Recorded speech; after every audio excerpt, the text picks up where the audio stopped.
Petrol और diesel को GST के दायरे में रखने की लंबे वक्त से मांग उठ रही है। इस बीच निर्मला सीतारमण ने बड़ी बात कही है।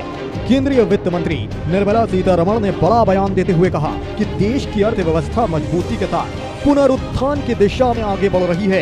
ये सवाल किए जाने पर कि क्या पेट्रोल और डीजल को जीएसटी के तहत लाया जाएगा, सीतारमण ने कहा कि जीएसटी लागू होने के बाद केंद्र और राज्य सरकारों ने पेट्रोल और डीजल को इसमें शामिल किया था।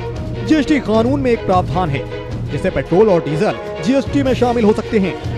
सीतारमण ने आगे कहा कि जब जीएसटी काउंसिल फैसला करेगी तो इसे एक निश्चित दर पर लाया जाए और दर के निर्धारण के बाद इसे भी शामिल कर लिया जाएगा।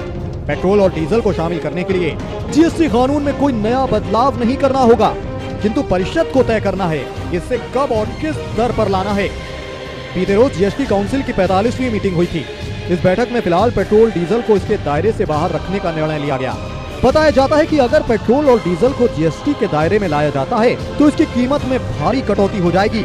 अगर जीएसटी के दायरे में पेट्रोलियम प्रोडक्ट्स को लाया गया तो पूरे देश में पेट्रोल के भाव 75 रुपए और डीजल के भाव 68 रुपए प्रति लीटर तक गिर जाएंगे। हालांकि पेट्रोलियम प्रोडक्ट्स को जीएसटी के दायरे में लाए जाने से केंद्र और राज्यों को राजस्व में जीडीपी के महज 0.4% के बराबर लगभग 1 लाख करोड़ रुपए की कमी आएगी। अब फिलहाल इस बाबत केंद्र का रुख क्या होता है, ये इन दिनों की सबसे बड़ी वित्तीय सुर्खी है।